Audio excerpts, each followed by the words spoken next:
What's good, folks? This is Silent Mode, maker, artist and Lego enthusiast, and at long last this is the one you've been waiting for, the Grassroots, independent, no holds barred, completely unsponsored and untainted retrospective of Bricktastic 2025. Yes, it occurred a few weekends ago and this is quite late. I'm pretty sure you've seen other people's coverage of the events, but I think it's just as important that you get my perspective.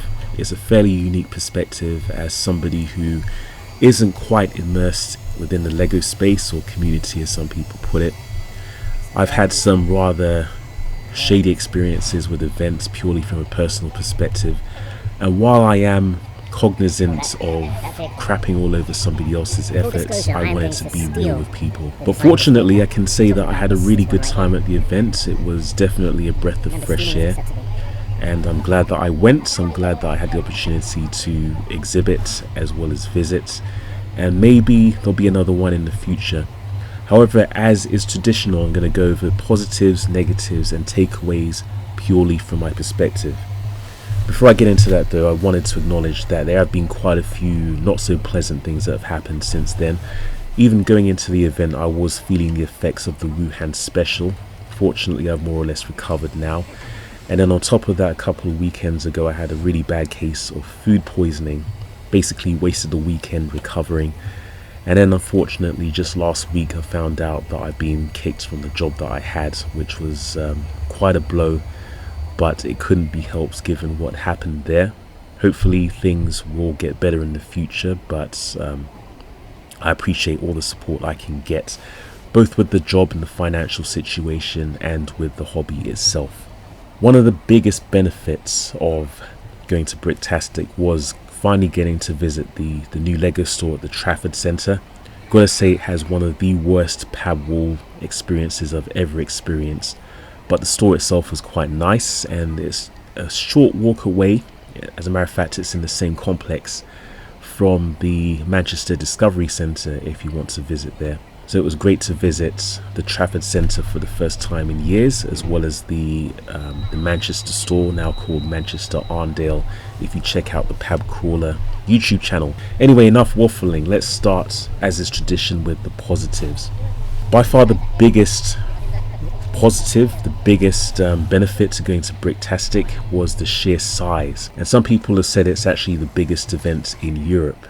That wouldn't actually surprise me. I don't really have any experience of that.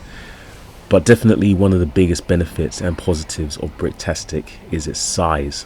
It's expanded ever since its conception.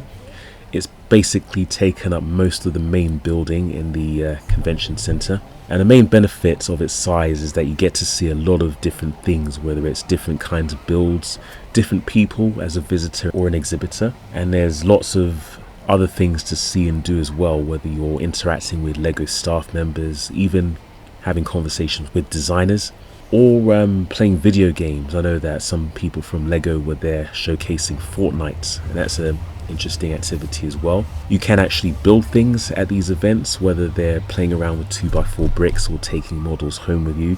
And of course, if you're that obliged, you can buy things from one of the many vendors. The size of the event also means that if you happen to be unlucky enough to, I don't know whether you call it being a black sheep or not being as popular as other people, you don't have to bump into anybody or interact with anybody you don't want to. And it went both ways for me. There were some people that I really had no business interacting with at all. I'm pretty sure there are people who wanted nothing to do with me, but fortunately there was enough space at the event to where worlds didn't have to collide, with the exception of maybe the social gathering and maybe closer to the end of the event, but it was all good. As many people knew before the event, I had some rather dark thoughts going into the event, and I was kind of worried that things would come to a head.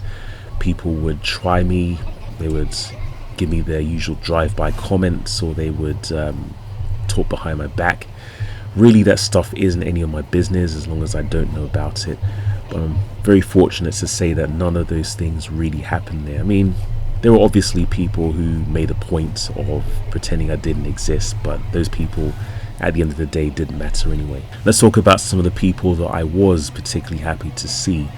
People that I hadn't seen in a very, very long time, and I'll list some names. First and foremost, one person I was really hoping was going to be there this year, who was Tim from the new Elementary.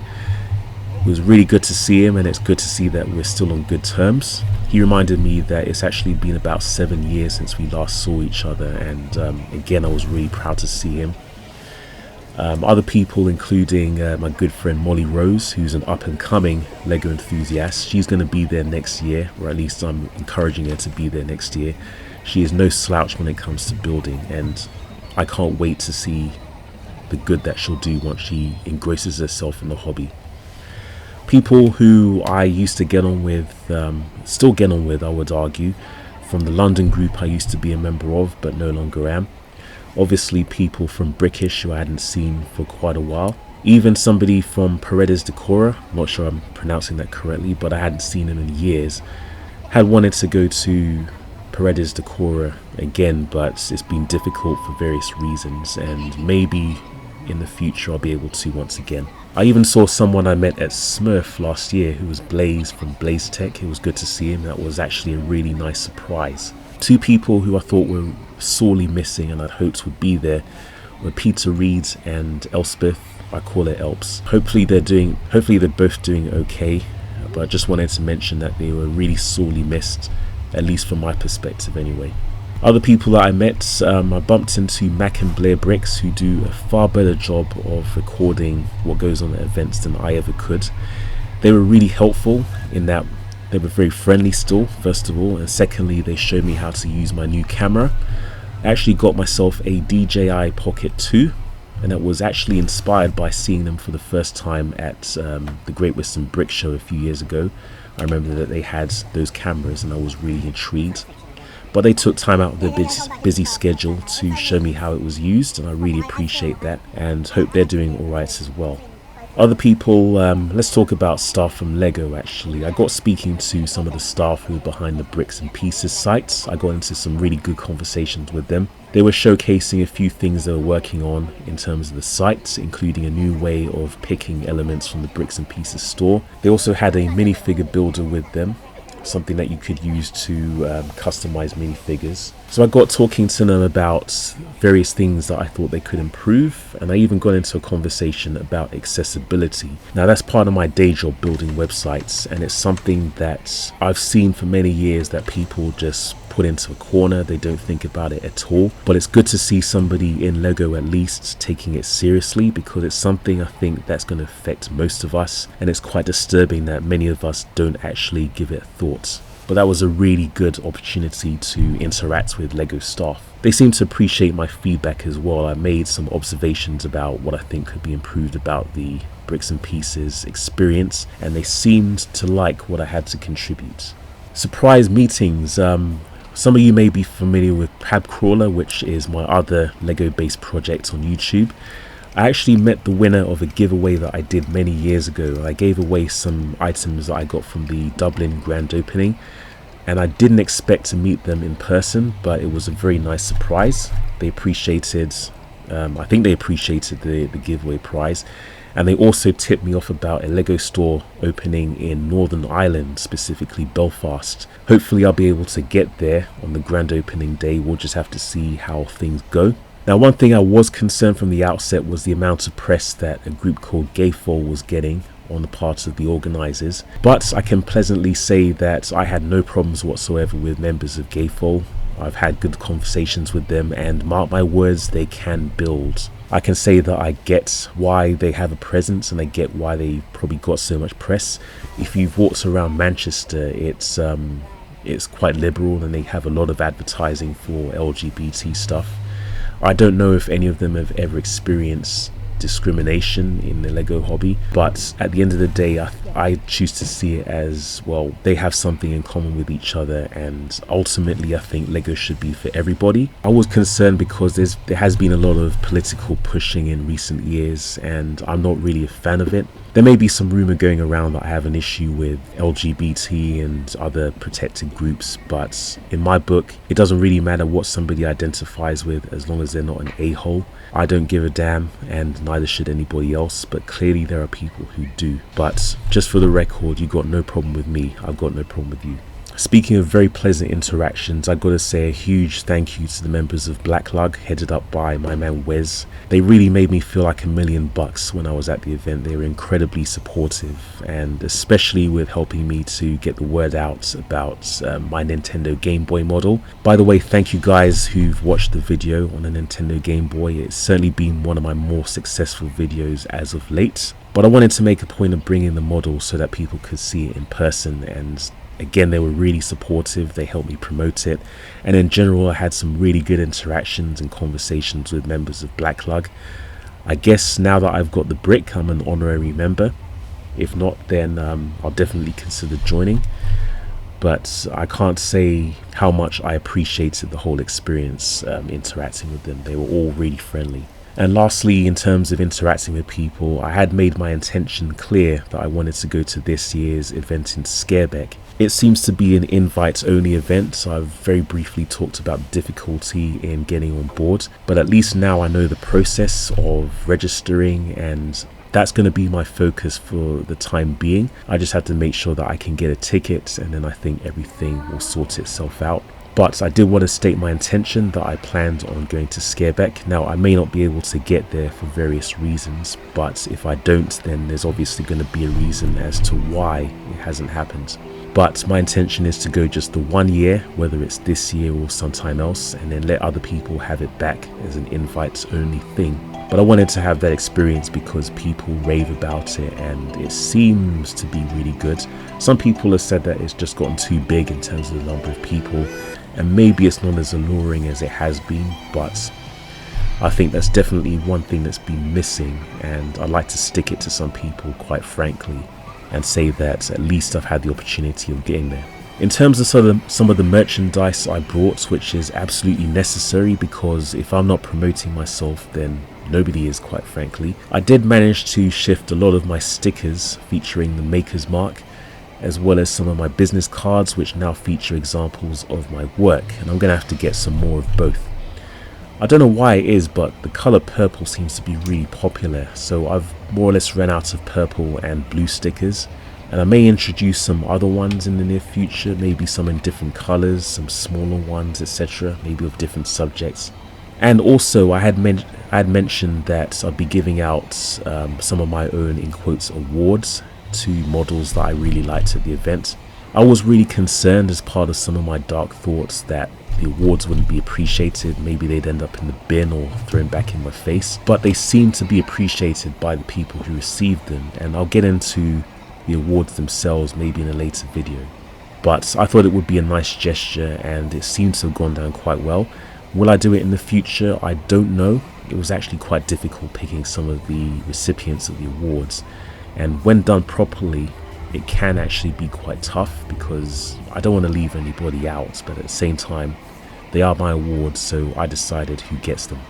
Now, regarding my display in terms of the positives, I wasn't particularly proud of my display. I wanted to display something more grand. Ideally, it would have been Screamix, which made its debut at last year's Great Western Brick Show. That would have gone down really well at Bricktastic for those who'd be interested in that stuff, but it wouldn't have fit on a single table that I'd reserved for myself. It would have needed at least 2 tables, ideally 3, and then of course I was limited by what I could carry. But other than that, although I wasn't too pleased with my display, people seemed to like it. They seemed to get the concept behind it. Ultimately, it was a way of showcasing or presenting some smaller models that I had, and I have to say I'm actually quite surprised at how well it went down. I'm not fishing for compliments or anything. I know that I could have done better, but at the same time I didn't really have anything else that I could go with, so I just put together what I could. It's actually something that I designed last year and didn't have the opportunity to display, and so now I can say that I have and move on to something else. So the main display may not have been impressive, but I did get a good response to my element tape measure. You may remember it from the video that I did last year. I brought the prototype and I brought an updated version. It's not quite ready yet, there's still a few things I've got to work out, but people seem to like it, they seem to like the concept, and there was even some interest in buying it once I've finished the design. and I'll definitely look into it, maybe have a limited run or something. But there's still more work to do, and I'm just glad that people responded to it really well. An official product may eventually get leaked or something. Somebody may steal the idea, as is custom in the LEGO space, but if it does get leaked, then I guess people will be happy regardless. There was a phenomenal response to my version of the Nintendo Gameboy in LEGO form. People seemed to really like it, and I had some really good feedback from it. And you know, till this day I can still say it's probably one of my best models that I've designed. I take no credit for it though, it's all coming from a higher power, because I myself, I don't think I would ever have been able to come up with a design like that. Probably the best feedback I received, although it wasn't directly to me, was that it reminded people of when they first had the Game Boy, how it felt big in their hands as a kid. And even though my version of the Game Boy was a lot larger than an actual Game Boy, although I did try to make it to scale, it felt just as big in that person's hands as the original Game Boy did when they first got it. And I'm still really pleased at how comfortable the Game Boy feels in my hands, my big and fat hands.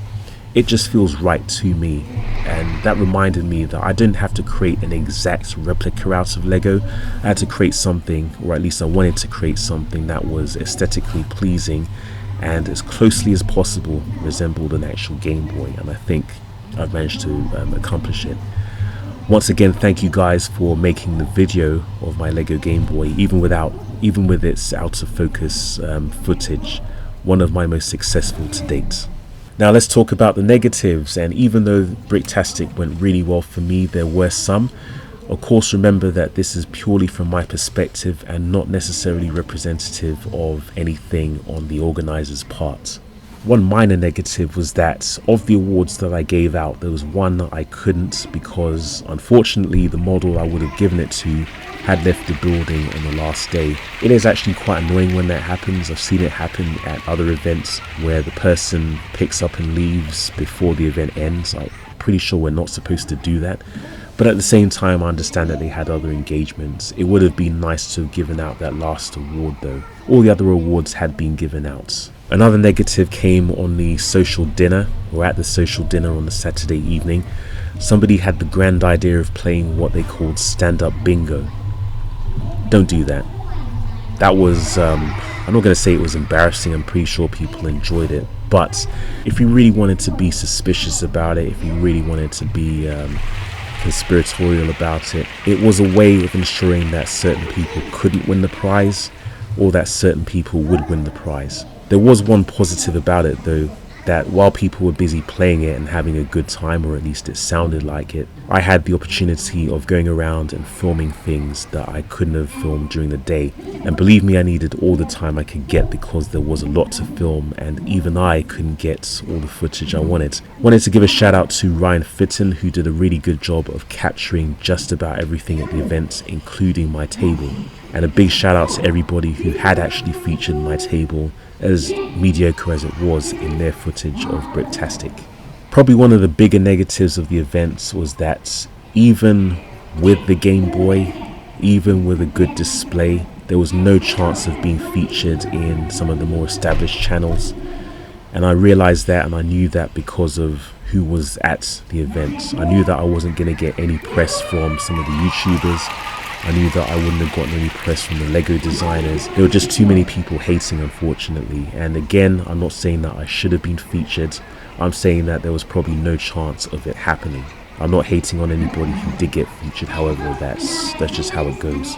Speaking of Lego designers, I also mentioned that I wanted to bring the Game Boy there to get it in front of Lego designers, with the aim of perhaps getting a copy of the official Game Boy when it's released, so that I can compare the two.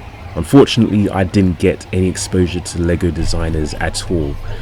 It probably didn't help that I arrived on a Saturday rather than the Friday, when it was more of a fan event.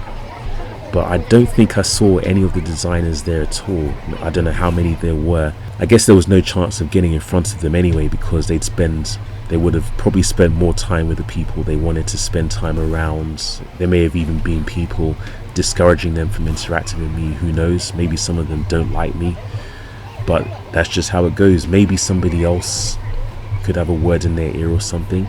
And again, if anybody is listening, let's lobby Lego to have them send me a copy of the official Game Boy, or maybe even just get me a discount. So I'd really like to see what they come up with. Lastly, as a negative, I wanted to give a shout out to Never Too Old for Lego, who has very kindly made referrals to me. They'd basically, before the event, they encouraged anybody they interacted with to come and see me at the event. They didn't have to do that, but I really appreciated it. I didn't see any of those people at the event. I did come across Mayo Hosco's table at the event. I didn't see him. I didn't get his figure, but he has one of my bricks. I left it on his table. I will say though that of the people that Never Too Old mentioned, there was one person, I'm not going to say her name. I'm pretty sure I did see them, and I'm pretty sure they saw me. I had my branding on my sweatshirt. But rather than actually say anything to me, they did what, I don't know if anyone else has experienced this, but they did what women like to do. They don't want to speak to me, so they make a point of being extra social with other people as a means of indirectly communicating that they weren't going to interact with me whatsoever. They saw me, immediately turned to somebody else who I guess had more swag, who had more fame, and they started getting extra social. They started talking more and getting more enthusiastic. And whenever I come across that scenario, I would just say, you know what, let them have at it. I'm not going to bother. But maybe I've misunderstood. It's just how it goes sometimes. So let's get onto a lighter subject. What are the takeaways from Bricktastic? First of all, I'm going to need some more stickers and some business cards. I'm going to have to print some more. The ones with the examples of work on them went down really well, and obviously there are going to be some more in the future. I did remember some talk about potential giveaways at Scareback, and somebody had the idea of trading cards. I may look into doing something like that. I'm not sure how far I'll take it, but I like the idea of people collecting business cards, maybe with different designs, different examples of work. But that idea went down really well, and I'm going to have to look at doing some more. I'm going through my back catalogue of things that I've built and designed, and I'm going to decide what's going to go on business cards. But I definitely need some more merchandise. More important than ever, going to Bricktastic, even though I had my reservations about it, it highlighted the importance of showing up. No matter how much I'm being blackballed, no matter how much people dislike me or how much I think they dislike me, it is definitely important, and I'd recommend it to anybody who's going through a similar situation, that no matter how uncomfortable it may seem, no matter how much you may be frightened or scared or concerned, that it's important that you show up. First of all, it gives people the opportunity to know that you exist. It gives people the opportunity to see what you have to offer, and it could actually turn out to be a lot better than you expect. It highlights the importance of promoting myself, which is part of my fourth rule for living, that I've got to be on my own team. You can check out the video here. And more importantly, something that only really became apparent after coming out of the lockdown is the importance of being around like-minded people. It is one thing to go it alone, and I guess it's an ego thing to be able to say that you do things by yourself, but I can't emphasize enough how important it is for your morale, for your motivation, and for your growth to be around other people who like what you do and support what you do, and being able to talk about things with other people in similar boats. And if you think about what's been going on from my perspective with the Lego space, there have been plenty of people who don't want other people to know that I exist, and in some cases don't want other people interacting with me. And given how they claim to be so diverse and inclusive, why would they be doing something like this if they really were? I think it's a particularly evil thing when you have people essentially trying to stop somebody from thriving like this. Speaking of the negativity though, I would have to acknowledge that a lot of my preconceptions of the event were, I'm not going to say in my head because I don't like that saying, but they were things that were mostly on my side. They were based on previous experiences at events where people would, they tried to undermine me, they would make suggestions that other people were better than me, etc., making drive-by comments, things like that. I thought a lot more of that stuff was going to go down at Bricktastic, given that it was a bigger event and quite a few people I didn't really want anything to do with were going to be there. But thankfully, and I would say that 90% of the time, those things, those really bad things that we think are going to happen won't happen. It's just that 10% that we've got to be concerned with. Now that I've made my intentions clear for going to Scarebeck, I don't know how possible it's going to be given everything that's happened recently. It's now up to me to make sure that I register or attempt to register, and assuming that I do get a spot, it's up to me to arrange something. I don't know how easy it's going to be, I don't know how possible it's going to be, but if I have the opportunity, then it is important that I take it. But it's mostly up to me now. I've made my intentions clear, but along with the idea of being on my own team, I can't expect anybody to do anything for me, nor would I really want them to. The last thing I thought about, and it may sound funny, but I'm actually dead serious about it. Maybe I should do a Barack Obama and hire somebody else to represent me at events, just to see the difference in how my models, my creations and things are received. You know what, if I could make an arrangement where I had a stand-in, a front man or front woman, and they had an earpiece in, and I was just in my basement in my sweats, but somebody else was doing all the talking and ceremony, I'd be fine with that. I don't know exactly how that's going to work, but maybe that's something to think about, and maybe the Lego space will take to my representative a lot better than they take to me. That's just a random thought though. In any case, I have said my piece, and that is the end of my retrospective. Please take it as it's intended. I do want to say a huge shout out and a huge thank you to the organizers for inviting me. I appreciate the opportunity. I would certainly consider going there again, if not for the exposure, but also to bump into people that I've had pleasant experiences with, and maybe some new people as well. It's always good to get in front of an audience, and I like going to Manchester. But anyway, that is my retrospective. Feel free to let me know what you think about it in the comments section. Did you happen to see me at the events? And if so, let me know what you thought about my display. Maybe you were fortunate enough to see the Game Boy in person. And by the way, let me know if you had actually seen me or my display featured in anybody else's videos. Until next time though, and perhaps until the next event, this has been Silent Mode, maker, artist and Lego enthusiast, once again encouraging you all to do your thing.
Ladies and gentlemen, you're in for a treat. As a guest walks in, give it up for Michael the Cat.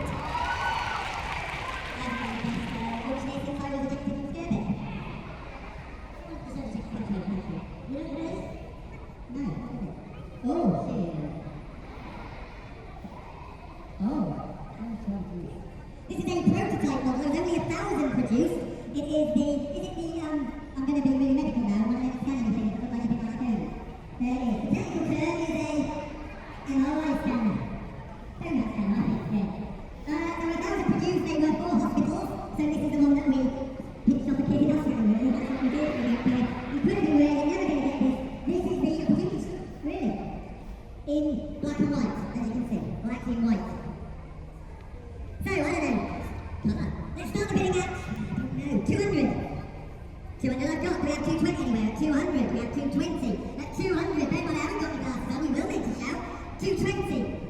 240, 260, 280, I've got 280, go on, it's worth 280. You're never going to get a chance to get one of these again. 80, 600, 620, 640, 660, 680, 700. I like that. 750, 800, 850, 900, 1,000. We have £1,000, we have 110 anyway. That would be 1,100 to get educated. What at £1,000 do we have it more at £1,000? So, there you go. Let's see if we get that to work now. Second, I'll take it. Michael Campbell.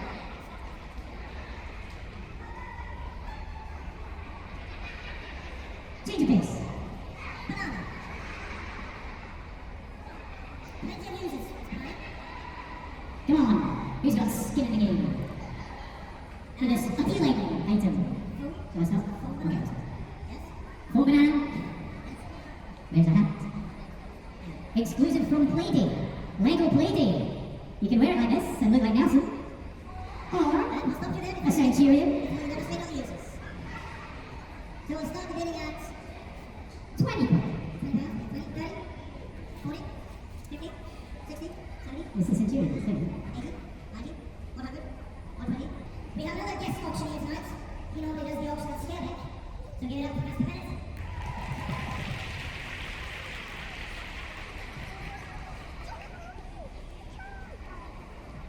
Thank you very much.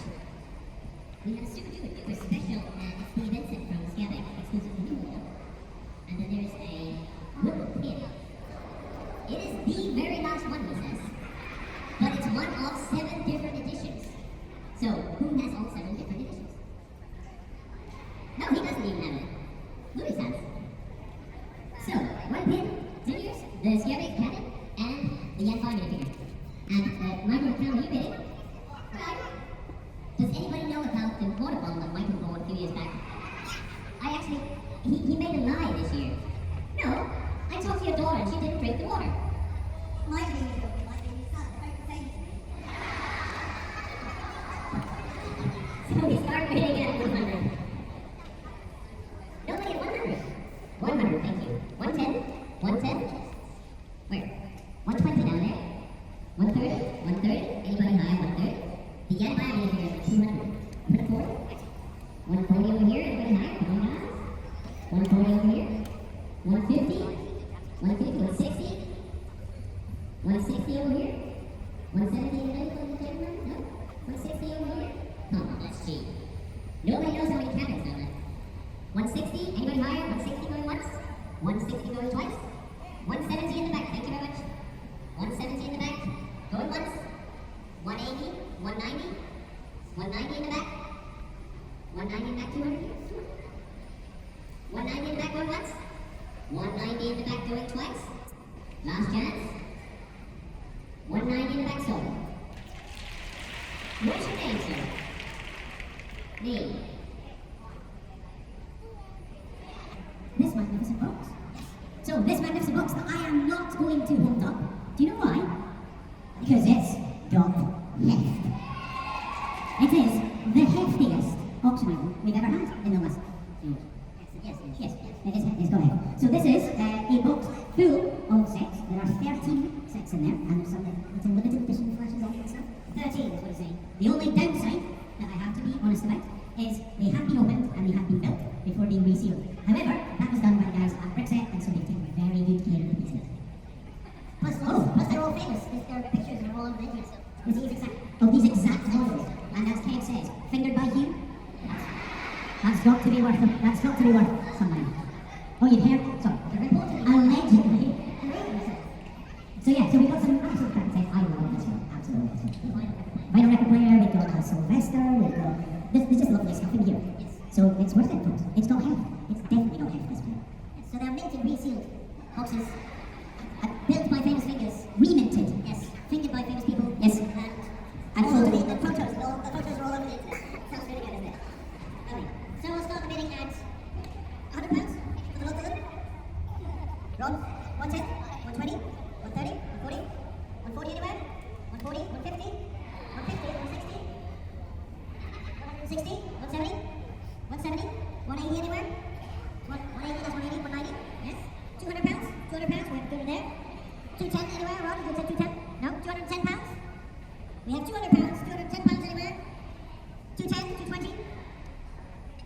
£210, do we have 220? Yes, because it's a hefty box. I want it. Yes, so 220, 230, 220, or it goes back to sleep, 230, 240. We sell 5? No, 240. Right then. So, 250? £250 anywhere? Going once? We have some opposition. Yeah, right, so 250. We'll say 250 to Stuart. 260 to you? 260? 270 Stuart? Which one was first? I couldn't tell. It was in the blink of an eye. Any of you want 300 on this? 3 of you. 300 anyone? 300 there. 310? We're at 300 English pounds. 320 Scottish pounds. How much is that? Can you do the conversion? It's really difficult, isn't it? It's very difficult, the conversion. 320? We have 330 anywhere? £320 Scottish, going once, going twice. I'm sold.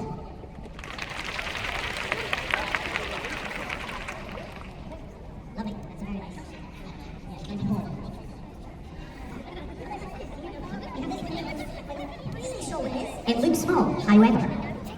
Yes, it does happen. It's much heavier than you think. Which is very neat to me, that it's heavier than you expect. Oh, you did you? Yes, we have just to have it is heavier than you think. We have an introduction. It has something to do with Count Steiner, the German luck, and German explainers. Count Steiner, Count Steiner, the German luck,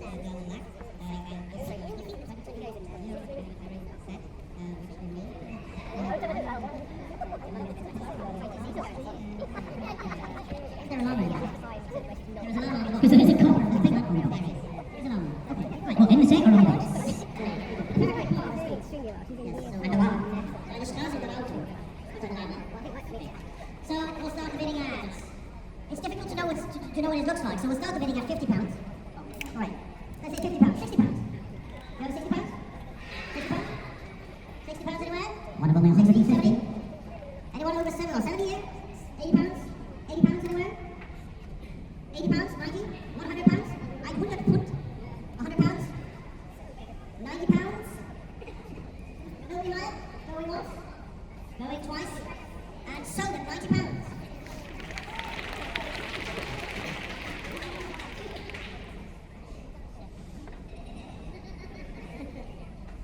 The next item we're not quite sure what it is. It's from an event. Is it from an event in France or is it somewhere else? Is it Belgium? Is it... Tom? Would you mind explaining what it is? Kathy? It's got very nice pink in it. I can come down. I'll come here. I'll come to you. Yes. It's from our exhibition in Knox, and it's really great.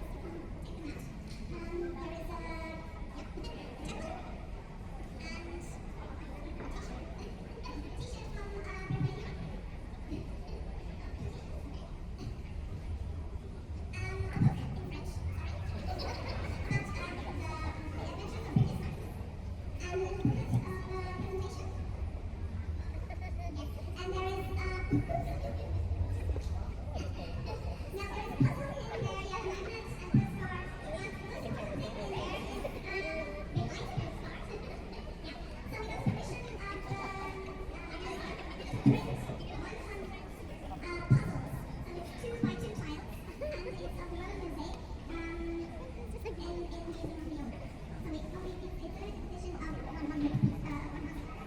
So Thank you very much. So it's a giant pack of goodies. It's a puzzle, it's a book, it's a leaflet, it's postcards, a magnet, and a set, and a bloody bag as well. Two dollars special, yes? You try $1. So let's start the bidding for this at £70.